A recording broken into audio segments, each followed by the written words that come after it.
Жаңа жер бірінші бөлімнің 15-ші тарауы. Көптеген еріктілер. Белгісіз ұшатын нысан мен өзге ғаламшарлықтардың еріктілердің үш толқынымен байланысы және жаңа жерге көшуі оғаштау көрінуі мүмкін. Бірақ шын мәнінде мұның бәрі бір-бірімен өте жақсы үйлеседі. Мәселе мынада. Өзге ғаламшарлықтар туралы әңгіме әу бастан қорқынышты әрі сенімсіз болып көрінеді. Зерттеушілердің көбі зұлым және қорқынышты деп санаған нәрсесін іздейді, әрі табады да. Мұның бәрі олардың сенім жүйелеріне негізделген. Олар өздері қорқатын нәрсені өздері жасайды. Менің ойыма келген идея ешқашан олардың ойына келмейді. Біз деген олар, олар деген біз. Бізді осы тіршілік иелері жаратты. Олар өз балаларына зиян тигізгісі келмейді. Басқа зерттеушілер өз пациенттеріне гипноз қолданғанда мен сияқты терең трансқа түсірмей жеңіл түрін қолданады. Жеңіл трансқа түскен адам эмоцияға беріліп, қатты қорқады. Өзге ғаламшарлықтармен сырт келбетімен іс-әрекеті адамға қалай әсер ететінін біледі. Олар адамның өзімен кездескені туралы білмегенін қалайды. Олар мұнда белгілі бір мақсатпен келеді. Мұны физикалық денеге еніп, қайта туғанда есіндегінің бәрі жойылып кеткен адамдар түсінбейді. Көп адам уақыты келіп, бәрін түсінгенше, яғни миссиясы тиісті кезеңге жеткенше, өздерінің өзге ғаламшарлықтармен байланысы барын білмеуі тиіс. Егер уақытынан бұрын бәрін біліп қойса, экспериментке қауіп төнуі мүмкін. Олар ең дұрысы адам не болып жатқанын, олармен қалай кездескенін білмеу керек дейді. Олар адамның өмірін бұзғысы келмейді. Тағамымыздағы қоспалар атмосфераның ластануының арқасында адамдар қандай да бір психоактивті заттарды емдеу немесе реакциялық мақсатта немесе алкоголь ішетін болса, мұның бәрі мидың химиялық құрылымын өзгертеді. Осыдан кейін олар бәрін, нақты оқиғаны немесе көрген түсін дұрыс есте сақтамайды. Олар мұны еске алғанда эмоциясын қоса айтады да, басыма қауіп төнді деп ойлайды. Өйткені олар оны саналы түрде түсінбейді. Сондықтан өзге ғаламшарлықтардың жадты өшіріп тастағаны дұрыс. Қорқыныш адамды басқаратын ең күшті эмоция. Егер ол бір нәрсені дұрыс түсінбесе, ойы бұзылып, бойын қорқыныш билейді. Мен қолданатын әдісте ақыл ой емес, түпсана көмекке келеді. Түпсананың білмейтіні жоқ. Бұл кезде біз шынайы оқиғаны немесе түпсана айту керек деп есептеген оқиғаның бір бөлігін біліп аламыз. Ол адамның саяхаты қай кезеңге жеткенін, оның міндеті қандай екенін және ол қанша ақпаратты қабылдай алатынын біледі. Олар адамға ешқашан қабылдай алатын ақпараттан артық ақпарат бермейді. Сеанс кезінде мен бұл шешімді құрметтеуім керек. Егер түпсана қосымша ақпарат бере алмайтынын айтса немесе бәрін ашып айтатын уақыт әлі келмесе, мен бұған түсіністікпен қараймын. Түпсанаға әрқашан құрметпен қарау керек. Сондықтан пациент ақыл ойының осы бөлігімен тыныш, сенімді қарым-қатынас орнатып, басқа зерттеушілер іздеуге тырыспаған ақпаратты аламын. Өзге ғаламшарлықтар туралы тақырып еріктілердің үш толқынымен сәйкес келеді.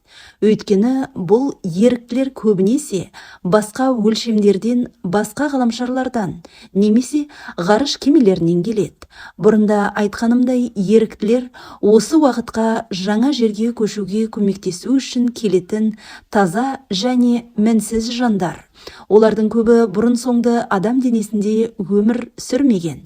Сондықтан олар кармасы жоқ. Тоқыраған ғалам кітаптар сериясында мен олардың көпшілігі тікелей Құдайдан немесе білім көзінен келгенін және ешқашан ешбір денеде өмір сүрмегенін жаздым. Олар үнемі білім көзімен бір болды. Ешқашан білім көзі туралы ақпаратты тарату үшін эксперименттер мен сабақтардан тұратын ұзақ сапарларға шықпады. Олар абсолютті сүйіспеншілікке бөлінген жерде жүргенді ұнататын және кітаптар сериясында олардың көпшілігі рухани жағынан және басқа да жерлерде өткізген кездесулер туралы айтады. Бұл кездесулерде оларға жерге қауіп төніп тұрғаны және оған сырттан көмек қажет екендігі айтылды. Еріктілердің шақырғандығы туралы хабар жарияланып, көбі шақыртауды қабыл алды. Солардың бірі, мен ақмақтықпен қолымды көтеріп барғым келетінін айттым деді. Ақмақтықпен айтқанда ол өзін қандай қиындықтар күтіп тұрғанын толық түсінбейтінін білдірді. Бұл асыл жандар тек сүйіспеншілікпен көмектескісі келді. Олар осында келгенде бұл ғаламшардың неліктен ғаламдағы ең қиын жер болып саналатынын түсінеді. Сондай-ақ біз олардың кейбір саяхаттап, зерттеу жүргізгенімен физикалық денеге енгісі келмейтін рухтар немесе энергиялар екенін білдік. Неліктен бұл жандардың осындай жат және дұшпандығы көп ортаға бейімделуі қиын болғаны түсінікті болды. Оларды батыл деп санады және осындай қиын тапсырманы орындауға келіскендеріне қатты таңданды. Енді біз адамдар ғарыш кемелерінде немесе басқа ғаламшарларда және басқа өлшемдерде өмір сүріп жүріп, жерді зерттегісі келмеген кезін зерттей бастаймыз. Қорғаушылар кітабында белгісіз ұшатын нысанның бақылау жүргізгені мен ұрлап кететіні туралы 25 жыл зерттеуімді жаздым. Осы кітап арқылы жұмбақ құбылысқа жауап бердім деп ойладым. Бірақ мен қателесіппін. Әлі де зерттелмеген көп нәрсе бар екен. Мен бұл кітапты жазған кезде еріктілермен байланысты, олардың жердегі күрделі рөлі туралы білмейтін едім. Егер мұны осы тұрғыда қарастырсақ, өзге ғаламшарлықтар басқыншылар емес, керісінше қорғаушылар еді. Олар тек бақылап, қорғайды. Мұндай еріктілер бұл туралы білмеуі мүмкін, бірақ олар жалғыз емес еді. Оларды осында қалдырып кеткендер олардың қауіпсіздігін, жер деп аталатын бөтен ортаға бейімделіп кетуін бақылап отырады. Тоқыраған ғалам атты кітаптар сериясында бұрын өзім толық көрмеген жағдайды сипаттап жаздым. Бұл жағдайларды осы кітапты жазып отырып та баяндаймын. Өтіп кеткен уақыт. Бүкіл еңбек жолымда жұмысым бірнеше рет күтпеген жерден басқа бағытқа ауысты. Ендеше, белгісіз ұшатын нысанмен және өзге ғаламшарлықтармен жұмысым жаңа бағытта дами бастаса, неге оған таңғалуым керек? Бұрын мен өтіп кеткен уақыт пен уақытты қысу туралы эпизодтарды зерттедім.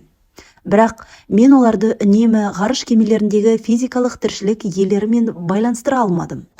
Егер мен мұның бәрін сана ұға алатындай шекте сақтасам, түсіну өзіме де оңай болатын еді. Бірақ қазіргі жұмысым мына бағытта дами бастады. Көптеген оқиғалар физикалық формасы жоқ тіршілік иелері мен апаттармен байланысты болды. Адамның санасы мұндай оға шығымды елестете алмағанына қарамастан, түп сана мұны табиғи жағдай деп санады. Біздің санамыз ашылып, бұл менің барлық жұмысыма әсер етті. Мен осы құбылыстарға байланысты көзқарасымды толық өзгерттім. 2001 жылғы 11 қыркүйектегі шабуылдан кейін бірден Невада штатындағы Лавлин қаласында 12 сеанс өткіздім. Соның бірін Джекиге жүргіздім. Әрине, белгісіз ұшатын нысанға арналған конференция болғандықтан, өз бастарында да осындай оқиға болған болмағанын білгісі келетін көп адаммен кездестім. Джеки солардың бірі болды. Конференция барысында күнде басынан түсініксіз оқиға өткен адамдармен кездестім. Оған Барбара Лэмп көмектесті. Джеки де өткен уақытта болған оқиғаның мән жайын білгісі келді. Ол таңертең ерте таңғы сағат 3-те досы Элейнмен бірге Аризон штатының Сидон қаласына жол тартты. Әдетте бұл 4 сағаттық жол еді, яғни олар таңғы сағат 7-де жетуі керек. Олар 7-де емес, бірнеше сағат кешігіп келді. Шамамен 2 сағат өтіп кеткен. Сиданға кірген кезде бейтаныс тас жолға түсіп кетеді. Мен олардың тас жолдан шығып немесе көзі ілініп кетпегенін анықтап алғым келді. Өйткені бұл кезде әлі таң ата қоймаған кез еді. Бірақ Джеки ондай ештеңе болған жоқ деп қоймады. Таңертең ерте жолда көлік аз болады. Ертерек жолға шығуына басты себеп осы еді. Кешігетіндей ештеңе болмайды. Осылайша бұл сеанстың басты сұрағы болды.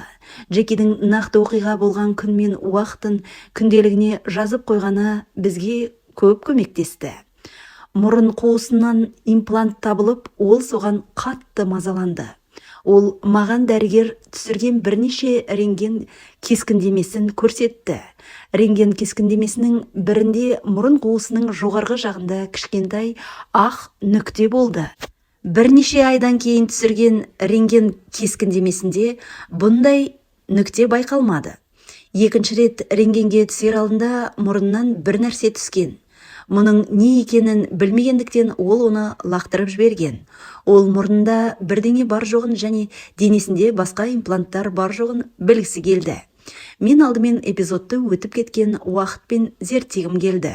Ол трансқа түскеннен кейін мен Джекиді 1993 жылдың 1 шілдесінде таңертең үйіне қайтардым. Долорес. 1993 жылдың 1 шілдесі, таңертеңгі уақыт. Сен жолға дайындалып жатырсың. Сен не істеп жатырсың? Не көріп тұрсың? Джеки. Жарықты өшіріп, үйден жаңа ғана шықтым. Долорес. Ешқандай затыңды ұмытқан жоқсың ба? Кімнің көлігіне мінейін деп тұрсың? Джеки. Жоқ, өзімнің фордыма мінемін. Долорес. Машинаны кім жүргізеді? Элейн бе әлде өзің бе? Джеки. Мен жүргізіп келемін. 3-тен 5 кетті, дала әлі қараңғы. Элейн екеуміз көлікте отырмыз. Мен музыканы жақсы көремін. Соның арқасында уақытта тез өтіп жатыр. Долорес. Сидонға қанша уақытта жетесіңдер? Джеки. Шамамен 4 сағатта жетеміз. Мен Сидонға бірнеше рет бардым. Жаңа жол мен 17-ші тас жолдан жоғары, содан кейін тікелей Лени саябағынан Сидонаға дейін жүруді ойластырып отырмыз. Біз бұрын соңды тау жолымен жүріп көрген жоқпыз. Біз оның есіне түспеген нәрсені таптық. Ол басқа тас жолмен кетті, бірақ осы жолмен жүргені есіне түспеді. Долорес. Бұл қысқа жол ма? Джеки. Жоқ, ол ұзақ жол. Долорес. Неге жаңа жолмен жүрдің? Джеки. Осы жолмен жүрсек, оларды көру оңай болады. Түп санам арқылы олардың сонда болатынын білдім. Ал саналы түрде сонда болатынына сенбедім. Долорес. Кездесу дегенің не? Бұл алдын ала келісілген нәрсе ме? Джеки. Менің адамдарым. Мен оларды сағындым. Эмоцияға беріліп, жылай бастады. Мен одан өз-өзін қолға алып, кездесу туралы айтып беруін өтініп едім, бірақ ол жылай берді. Джеки. Мен сондай жарық. Олар жарықтан тұрады. Мұрны пышылдап. Мен оларды қатты сағындым. Толқып. Бұл жат жер. Долорес. Бұл адамдарды бұрыннан білетін бенің? Джеки. Иә. Долорес. Қашан кездесеміз деп келістіңдер? Джеки. Ұйықтап жатқанымда сол жолда болуым керек деген. Нақты қай жерді айтқанын білмедім. Дәл уақытында жету үшін тездетуге тура келді. Долорес. Сол үшін ерте шығып кеткің келді ме? Сен ол адамдарды білемін деп айттың. Оларды қайдан білесің? Джеки. Олар жарық энергиясынан тұрады. Энергия. Мен дегенің олар. Мен дегенің олар. Мен оның не айтып тұрғанын анықтауға тырыстым. Оның қысылып, қымтырылмай еркін жауап бергенін қаладым. Долорес. Олармен жерде сөйлестің бе? Джеки. Иә, бірақ мен оларды үнемі түсіне бермеймін. Кейде оларды кім екенін ұмытып та қаламын. Көк жарықтың қатты шоғырланған түрі. Мен дегенің олар. Долорес. Сен олар дегенді білдіре ме? Келіскен жерге дейін уақытты алға жылжытайық. Ол жерге дейін ұзақ жүрдің бе? Джеки. Біздің жанармайымыз таусылды. Тоқтап жанармай құйып алуым керек. Мен өзімді жақсы сезінемін. Көңілдімін, энергиям тасып тұр. Жанармай құямын деп тоқтағанда ұйқы қысып тәлтіректей бастадым. Элейн екеуміз орнымызды ауыстырдық. Мен енді көзімді аша алмадым. Долорес: бұл таң ертеңгі уақыт емес пе? Джеки: жоқ, ол кезде бәрі басқаша болды. Бұл түс емес ет. Мен оның көлік жүргізіп келе жатқанын көріп тұрмын. Қауіпсіздік белдігін тағып алған. Спидометрге қараймын. Соңғы көргенім сол болды. Сағатына 75 миль. Діттеген жерімізге 20 минутта жетуіміз керек деп ойлаймын. Долорес: жолда басқа көліктер болмады ма? Джеки: тас жолдың арғы жағынан өтіп бара жатқан көлікті көрдім. Долорес: түп санаң не болғанын айтып бере алады? Джеки: біз тоқтап, оңға бұрылып, біреудің фермасы салынған қара жолмен жүрдік. Мен көліктің терезесін аштым. Дала қараңғы. Долорес: сонда ол ескертпестен жолдан бұрылып кетті ме? Джеки: жоқ, ол күлді. Мен оң жақ қапталдан бір нәрсе көрдім. Күміс күмбез тәрізді. Су құятын цистернаға ұқсайды. Есігіме дейін 2 адам келді. Бірі Элейн жаққа кетті. Біз көліктен түстік. Долорес: ол адамдардың түрлері қандай? Джеки: сұр адамдар. Джеки: олар сені қайда апарды? Джеки: біз кеменің бөлмесіндеміз.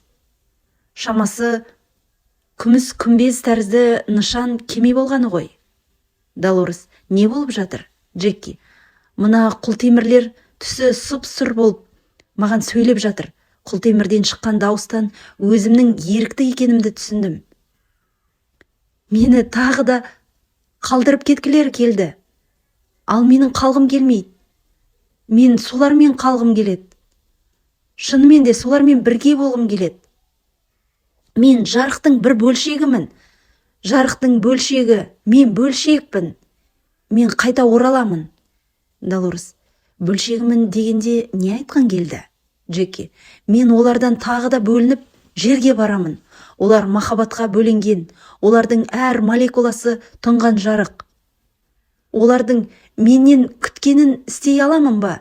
Істей алмаймын ба? Білмеймін. Долорес: олар сенен не күтеді?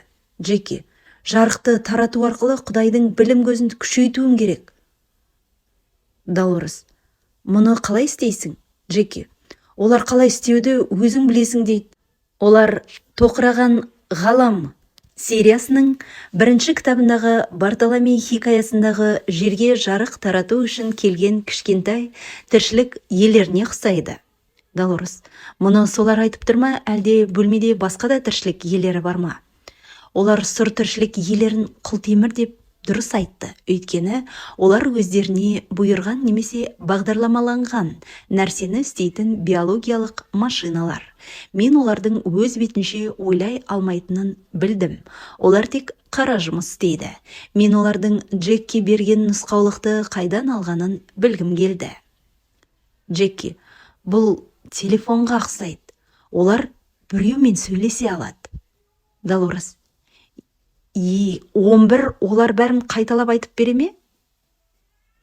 Джеки: олар өздері телефон. Олар хабарламаларды таратады. Олар сондай-ақ жарықтан тұрады. Бұл өте керемет. Бірақ мен қайтып келгенде өзімді 2-ге бөлініп кеткендей сезіндім. Долорес: олар сені таңытпай неге кемеге апарды? Джеки: олар менің миыма прибор орнатты. Мұрны одан әрі пышылдап кетті. Долорес: қалай орнатты? Джеки: оң жақ танауыма металл түтік кіргізіп орнатты. Долорес: олар бұл құралды миға енгізеді ме? Джеки: мен олармен ойша сөйлесуім үшін мидың қасына орнатты. Өмір бойы әртүрлі идея береді. Өмір сүруге, біреуге үйретуге көмектеседі. Идеялар ойымда сурет түрінде пайда болады. Бұл сөздер бейнелер. Долорес: осының арқасында не айтуды, не үйретуді білесің бе? Джеки: иә, бірақ кейде бұл көмектеспейтін сияқты. Долорес: неге? Джеки: өйткені мен ақмақтарды үйретуге тырысамын.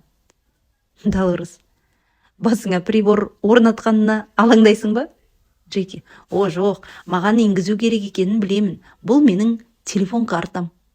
Долорес: осы арқылы сіз олармен сөйлесесіз. Демек, бұл ақыл ойды басқару немесе сол сияқты нәрсе емес пе?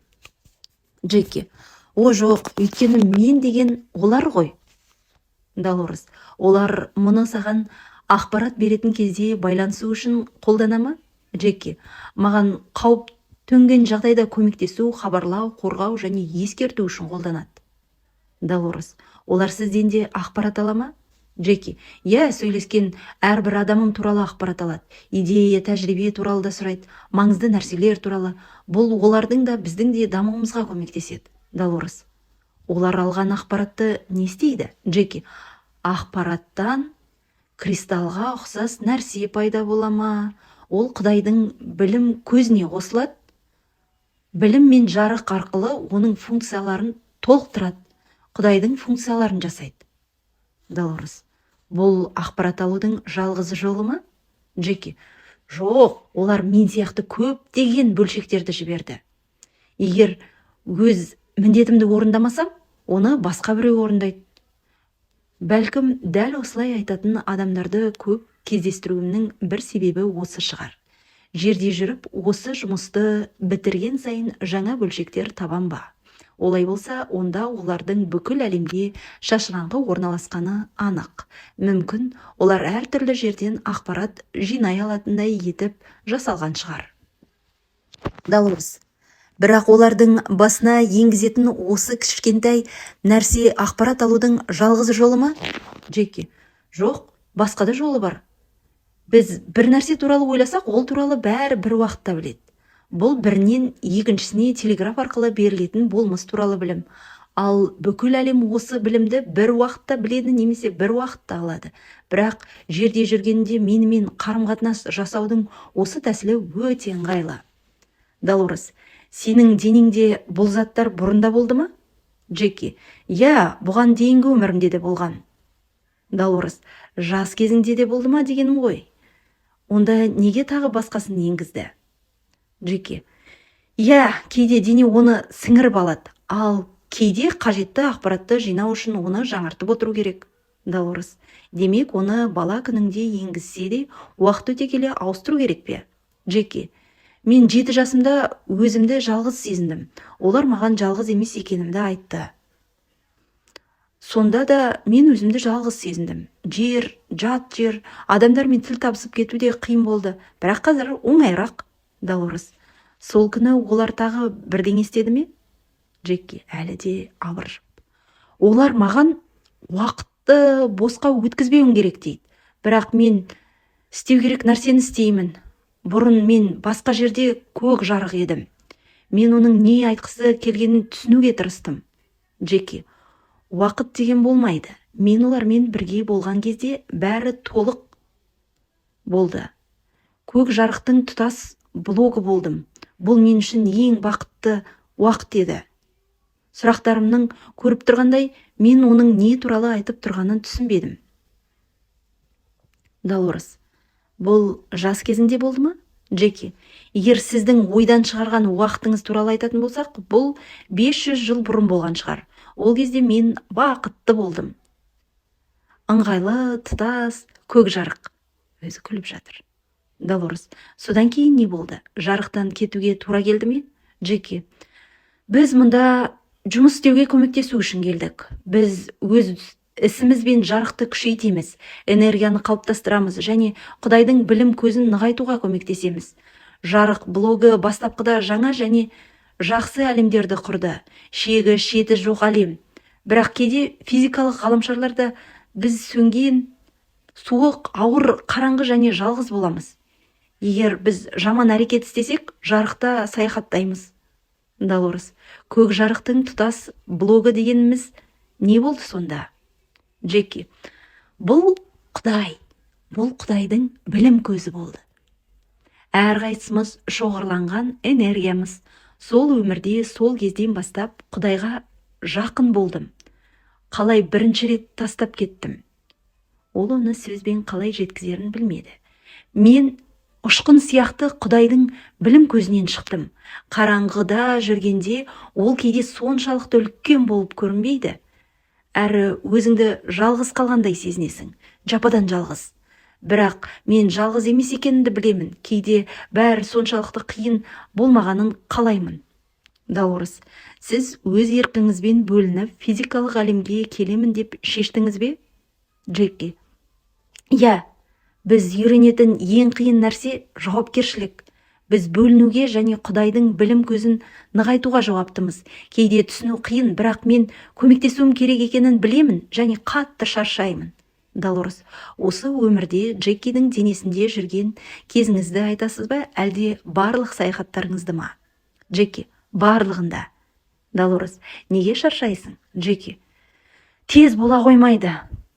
Бұрында жердегі өлшемде бәрі тым баяу жүретінін естігенмін. Басқа өлшемдерде, әсіресе рухани жағынан, ой бірден жүзеге асады. Онда бәрі тез болады. Біздің баяу және тығыз өлшеміміз лезде жасауға дағдыланған энергетикалық тіршілік иелеріне кедергі келтіреді. Джеки: басқа ғаламшарларда да, басқа жерлерде де бәрі баяу болатын уақыт болды. Долорес: олар басқаша болды ма? Джеки: ол жерде ешқашан көмескі нәрсе болған емес. Долорес: бірақ мұның бәрі сабақ емес пе? Сондықтан сізге осы жерлерге бару керек пе? Джеки: иә, біз мұның бәрі сабақ екенін білеміз.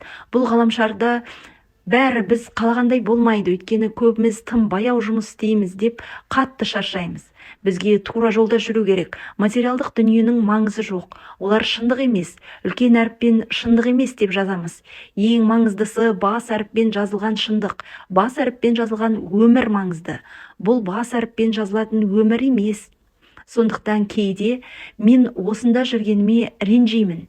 Бірақ білім көзін, энергияны, кристалды күшейту керек. Долорес: Джекидің де түсінгісі келгені осы еді. Егер ол өз мақсатын түсінсе, өзін жақсы сезінеді. Джеки: мен өз мақсатымды түсінемін, бірақ мен неге өзімді шаршатып жібергенімді түсінбеймін.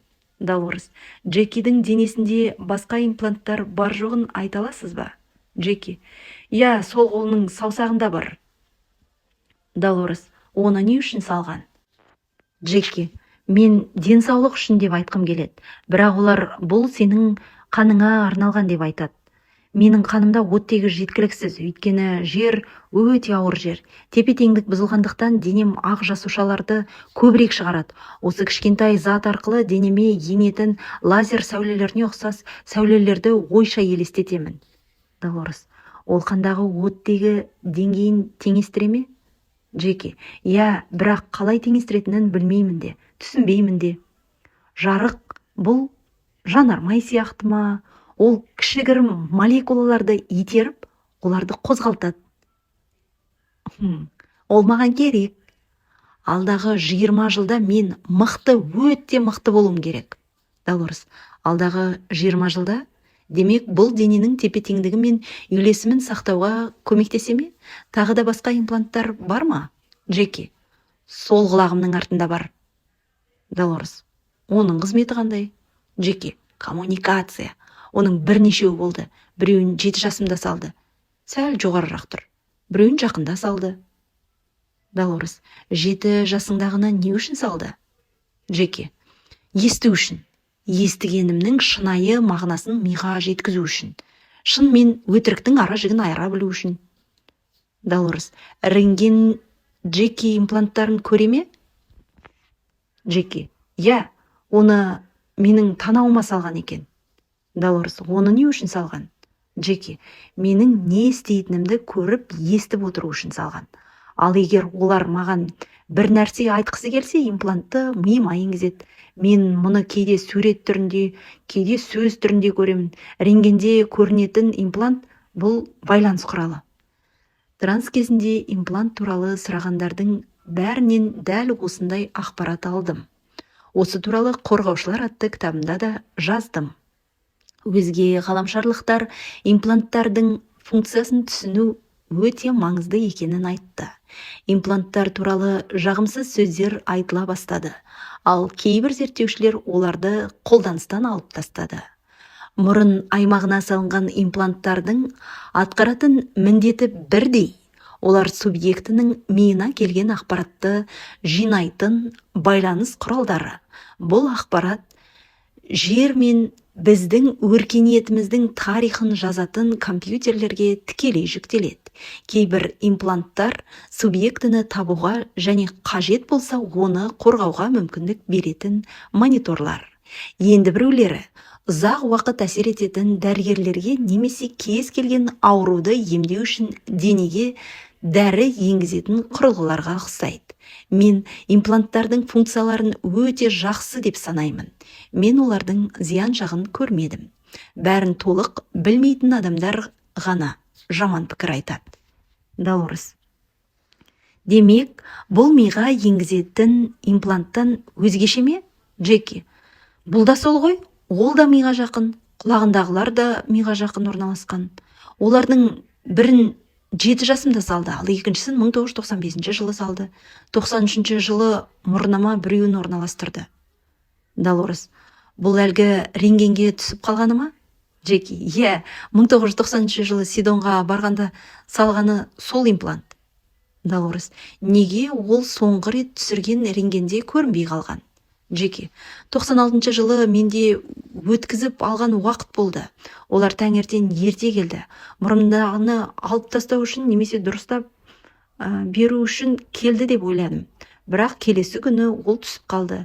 Олар сол кезде оны босатып кету үшін келген секілді. Долорес: олар неге оның түсіп қалғанын қалады? Джеки: өйткені мен олардың не істеп жатқанын білдім. Оның үстіне ол имплант дұрыс жұмыс істемеді. Долорес: бұл Джеки тауып алған жасыл шыршаға ұқсайтын зат па? Джеки: иә. Бала бүйірінде дөңгелектері бар велосипед тепкісі келсе, бүйір дөңгелектермен біреу алып тастамаса, ол бүйір дөңгелектері жоқ велосипедті тебе алмайды. Олар да имплантты осы үшін алып тастады. Долорес: егер оны алып тастаса, Джекимен қалай байланысады? Джеки: кристалдар. Ең белсенді және тиімді ақпарат беру жүйесі. Долорес: демек, Джеки жалғыз емес деген сөз. Олармен бұрынғыдай байланысып отырады. Енді физикалық объектінің көмегімен ғана байланыспайды. Джеки: олар маған рухани адам болуды үйрету керек. Рухтың көмегімен оқыту керек. Адам бұл өмірден өтсе де рухтан көз жазбауды үйрету керек. Долорес: бұл өте маңызды емес пе? Дәл қазір Джеки осылай істеп жүр. Бұл өте құнды салым. Олар адамдарға не айтатынын айтып береді. Джеки қарттар үйінде медбикенің көмекшісі болып жұмыс істеді және қарт адамдармен және төсек тартып жатқан науқастармен үнемі байланыста болды. Джеки: мен әлі де сенімді емеспін. Долорес: бірақ бұл тек бастамасы. Олар айтқандай, Джекиде кем дегенде әлі тағы 20 жылы бар. Осы уақытта көп нәрсе өзгеруі мүмкін. Бірақ Джекидің тағы бірнеше сұрағы болды. Ол карманы қалай тазалайтыны туралы білгісі келді. Отбасын және өзін түсінбейтін адамдар туралы ойлады. Қазірде Джекиде өмірінде біраз проблемалар бар. Туыстары оның метафизикаға неге қызығатынын түсінбеді.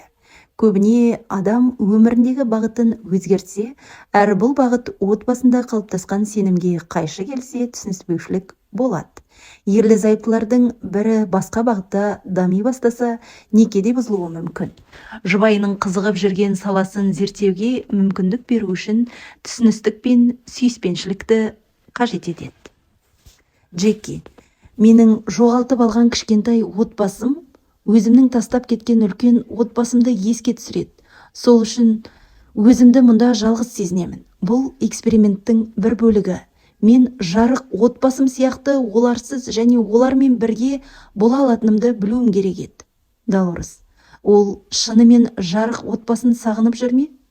Джеки: мұнда отбасынан айырылу маған жауапкершілікті үйретті. Еш нәрсеге немесе ешкімге сенбеу керек екенін.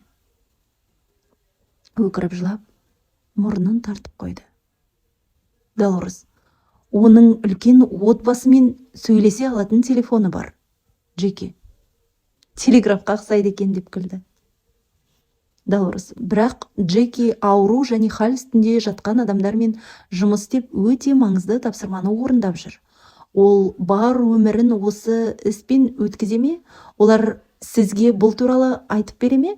Джеки, мұрнымды тартып отыра бермей, жауапкершілікті мойныма алуым керек. Адамдарға Құдайдың жаңа және жақсы ғаламдарды тудыру функциясын түсіндіруім керек. Осыны ақмақтарға түсіндіруім керек. Дауырыз, мұны Джекиге сабақ бере алатындай етіп түсіндіре ме? Өйткені сабақ беру үшін не үйретіп жатқаныңды өзіңде білуің керек қой. Джеки, сұрақты дұрыс қою.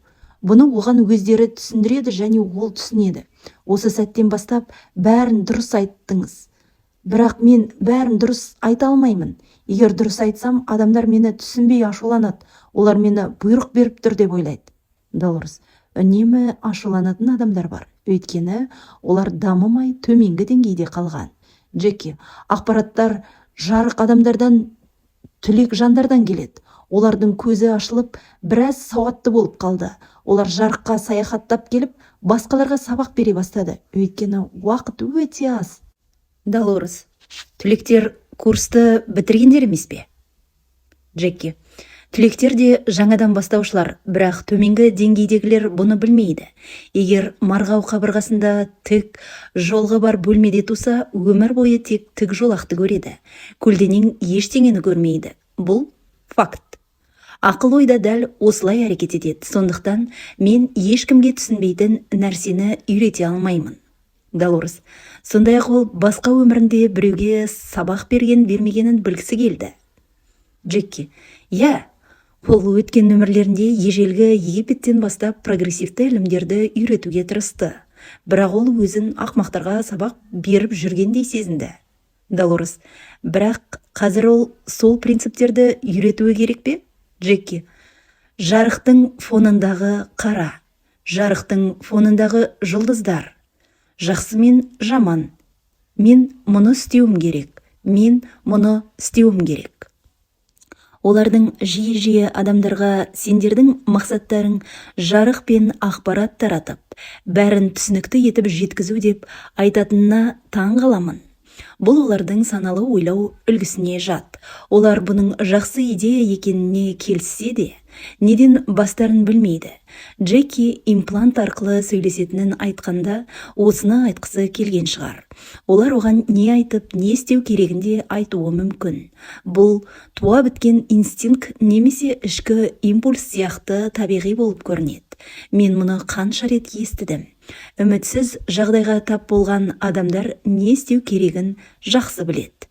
Джеки қолына қарағанда алақанының қызарып кеткенін көріп, не болғанын білгісі келді. Ол кезде не болды? Джеки, адамдардың да шипалық қасиеті бар. Сол кезде осымен айналысатын уақыт келді. Мен мұны қолыммен әрі жүрегіммен істеймін. Ол кезде қолым жүрегім сияқты ашық қызыл болды. Бұл дененің қызуы емес, энергия еді. Бұл өлім аузында жатқан адамдарды емдейтін энергия. Күлкілі естіледі. Өлім аузында жатқан адамдарды емдеу. Долорес, бұл мүлдем күлкілі емес. Сен оларға қорқынышпен емес, махаббатпен өлуге көмектесесің.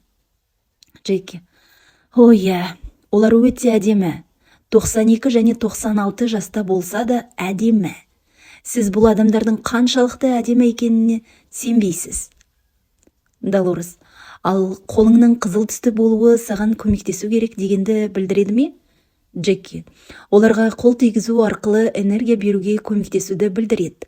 Маңдайына алақаныңды тигізіп, қолын ұстау, оларға машинаға түсетін электр энергиясы сияқты энергия беру және олардың денесіндегі электр энергиясын пайдалы энергияға айналдыру. Осылайша, қолымның қызыл түсті дұрыс жолда жүргенімді білдіреді. Төменде өткен өмір туралы сеанс барысында оқиғалардың мәнісін ашып көрсететін үзінділер берілген. Валерия көп жылдан бері ауруханада жұмыс істеген дипломы бар медбике. Ол сондай-ақ 2001 жылы Лафлинде өткен белгісіз ұшатын нысан туралы конференцияға күнде таңертең жиналатындардың бірі болды. Ол өзге ғаламшарлықтармен бір байланысым бар деп күдіктенгенімен зерттейтіндей нақты қандай байланысы бар екенін есіне түсіре алмады. Осы үзіндіде мен түп санаға оның белгісі келген сұрақтарын қоямын. Долорес, Валерия, өзінің өзге ғаламшарлықтармен байланысым бар деп ойлайды. Шынымен де оның байланысы бар ма? Валерия: ол өмір жолы өте күрделі екенін түсінуі керек. Ғаламда неше түрлі тіршілік иелері бар. Ол өзі солардың арасында бірнеше рет болды. Бұл оның сапарының бір ғана бөлігі. Тіршілік иелері бір-бірінен үйренеді. Әрине, өзге ғаламшарлықтармен әртүрлі деңгейде байланысады. Әртүрлі деңгейде әртүрлі мақсат болғанымен, олар бір-біріне сәйкес келеді. Бір деңгейдегі мақсат оның жас кезінен бастап осындай жағдайды басынан өткізетінін білу болды. Осының арқасында өмір деген көзбен көріп қоятын нәрсе емес екенін білу керек болды.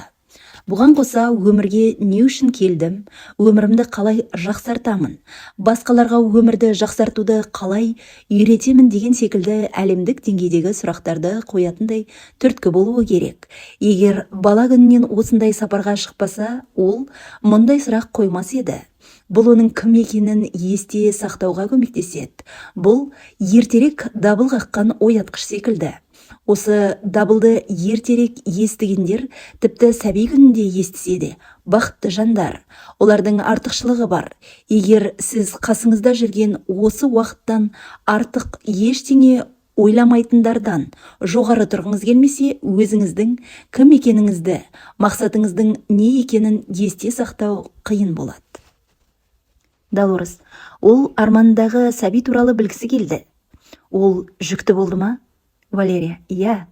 Долорес: ол осыны да білгісі келеді. Валерия: көп адамға мұны түсіну қиын, бірақ жер тарихында осы кезеңде ұрпақ жалғастыру ең маңыздысы. Жай ғана ұрпақ тарату емес, ДНК-ны жетілдіру керек. Сіз мұны гендер деп атайсыз. Болашақта жер үшін осы материалдың және тіршілік иесінің, яғни жартылай адам, жартылай өзге ғаламшарлықтардың маңызды болатын кездері болады. Бұл нәсілдер тоғысуы керек. Өйткені болашақта екі нәсілдің де белгілі бір қасиеттері болуы керек. Ол бұған келісті. Мұның мағынасын терең түсінді. Ол бұл жобаға шын ықыласымен қатысты. Долорес: ол бұл балалармен не болғанын білгісі келді. Валерия: олар қауіпсіз, олар бақытты. Егер дәл қазір олардың қалай өмір сүріп жатқанын білсе, оның саналы ақыл ойы бұлай өмір сүру дұрыс емес, олар бақытты бола алмайды деп сендіруі мүмкін. Сондықтан әзірге олардың аман есен екенін, бақытты екенін айтсақ та жеткілікті. Ол бұған күмәнданбайды.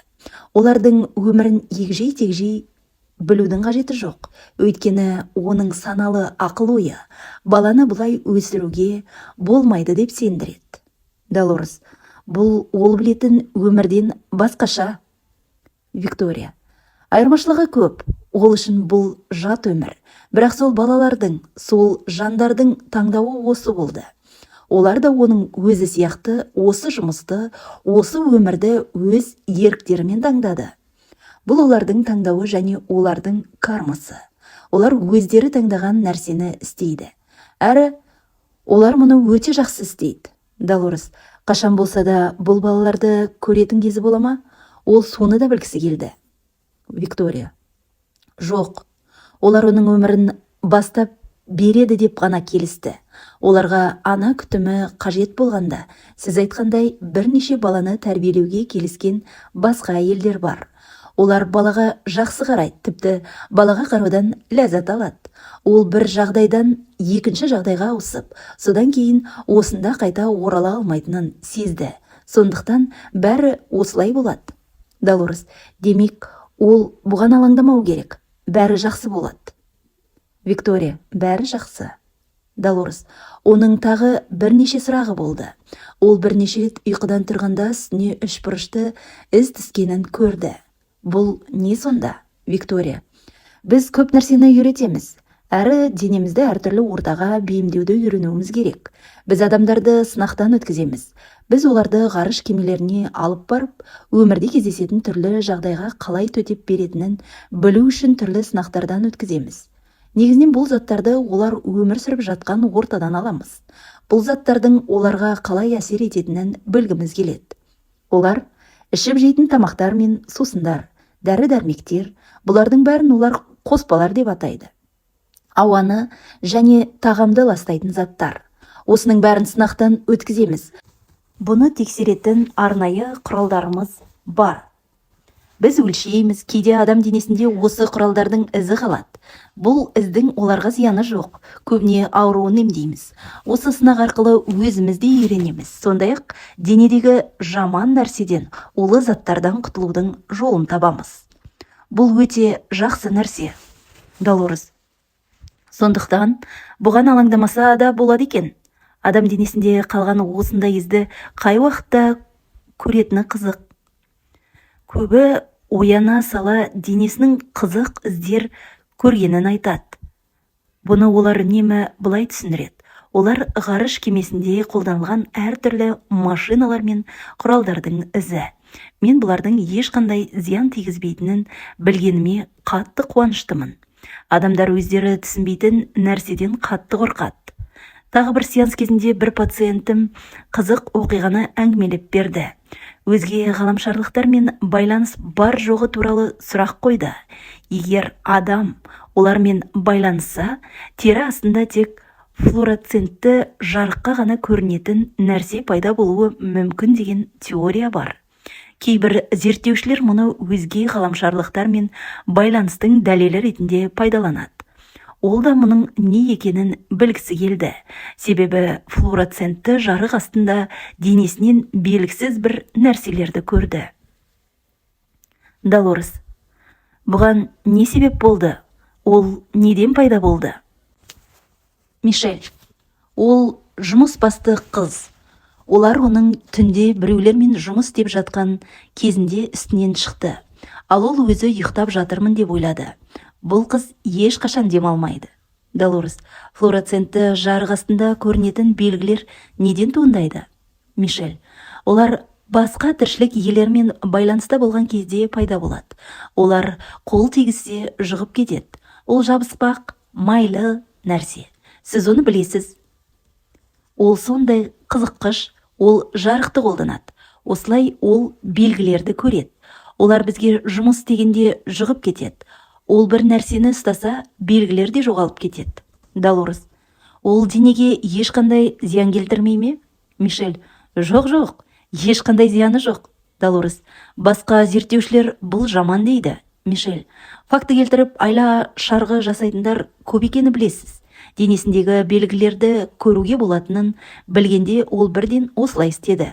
Ол мен ұйықтадым деп ойлады, бірақ ұйықтамады. Долорес: олар не істейді сонда? Мишель: ол адамдарға қорқыныштан құтылуға көмектеседі. Кейін қажет болатын көп нәрсені үйретеді.